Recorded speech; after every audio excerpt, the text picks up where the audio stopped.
How's it going, fellow club members? This is Leo Damascus with the Steam Controller Fan Club, and today we're going to take a look at the newly released, on PC anyway, Okami, and how good its native Steam controller support is.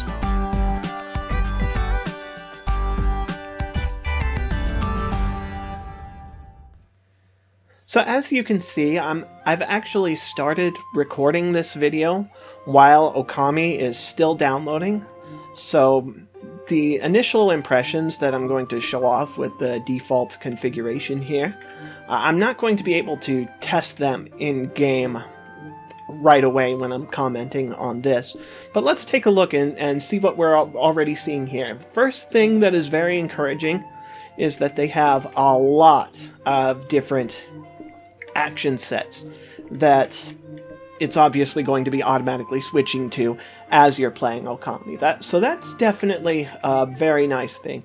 And the actions here, they are properly named to describe what they do, and properly descriptive.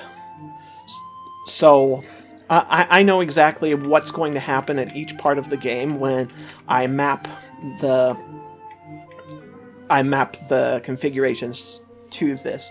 Another nice thing, or at least it's something that I thought was nice, is that by default you have both the analog stick and the trackpad mapped to movement.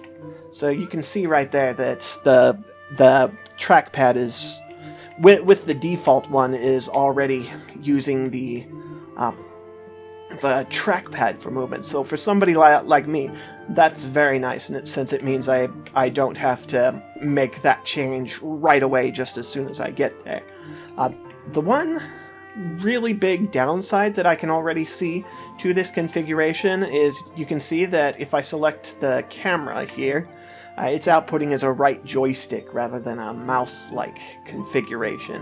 And if we go up to the Celestial Brush actions right here, you can see that they have a camera there as well, and the move brush is also mapped to a joystick rather than a mouse-like configuration. Maybe that's something that I'll be able to work around. I know that some games actually let you use keyboards in tandem with the in-game Steam controller actions, like XCOM 2 and Kerbal Space Program both have that in their default configuration. But by looking at the default configuration, at least, that is a little weird, especially since so much of this is so well done. I mean, look at this. We got Qte Actions right here. It's labeling them properly. Up, down, left, right, so that it's controller agnostic, and you know which one is going to be associated with which part of their specific prompts. And I'm a little bit curious how they're going to use the prompts in-game. I have a feeling, just based on what I'm seeing right here so far, that we're not going to be seeing the glyphs actually updating based on what you have listed in-game, but I could be wrong, because there clearly was a lot of effort put into this configuration. My theory is that they put a lot of effort in, but they placed more testing resources and more attention into the DualShock 4 configuration that they have right here, and that was the first and foremost what they were going for when they were trying to create this Okami configuration, just as an easy way to provide those controllers supported for the PC version of this game. But anyway, I'm gonna let this continue downloading, and I'll see you all once I can actually play and find out how the Steam controller support looks in-game. So here we are in-game, and it's starting with a cutscene, but you can see already that they do have some Steam controller specific glyphs and information, but according to the testing that I've been able to do, they don't actually update. In fact, Let's go back into the controls here, and we're going to change something about it right here. In fact, you can already see that I do. I've gone ahead and created a custom control scheme here that has the jump on the mouse button and dig / bite and tackle. And there you go. Let's go ahead and close this intro again, and let's go to help and options and take a look at the controls.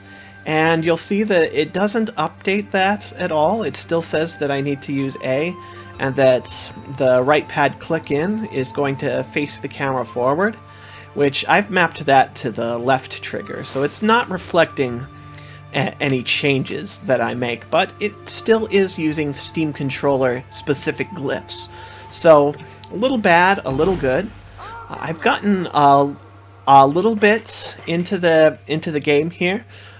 Like I noticed before, the right trackpad is by default set to camera controls.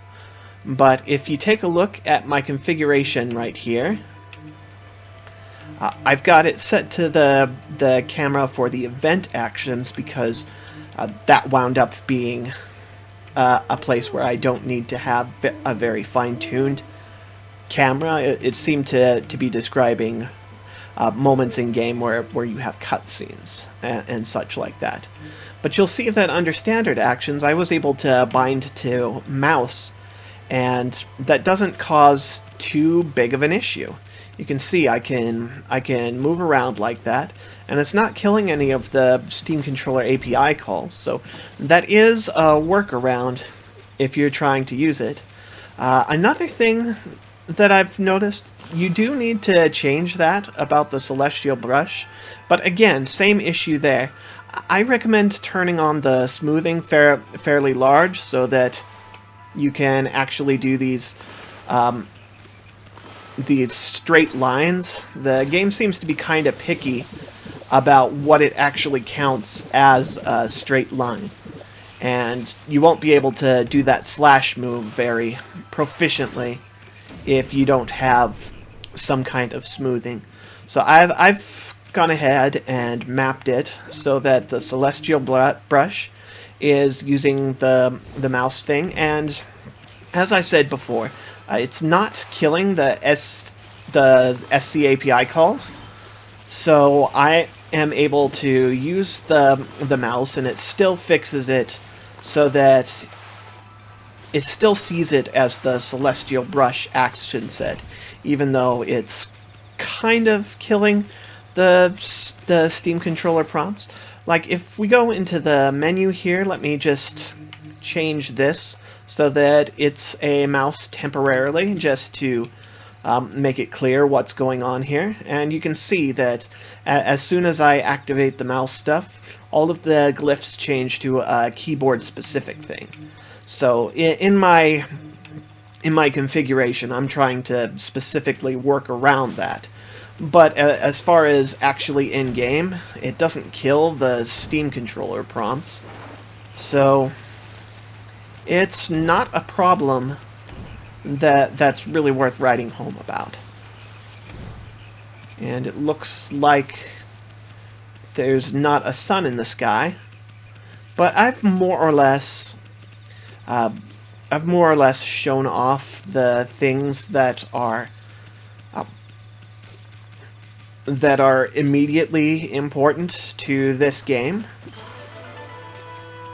I appear to have found a treasure chest.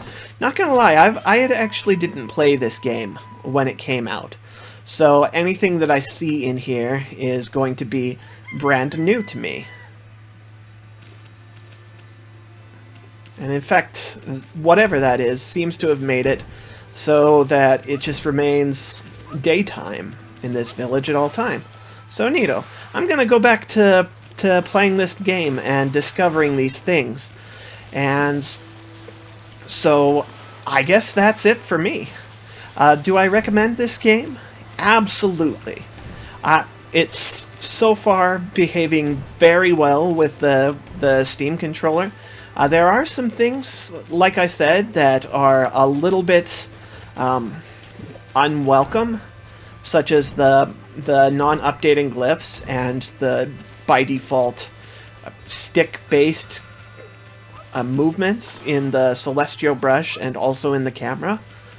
But they don't seem to be a huge issue, at least for me. So I absolutely recommend playing this game with the Steam controller. So that's everything that I wanted to say. This is Leo Damascus, and I'll see you in the next club meeting. Take care, guys.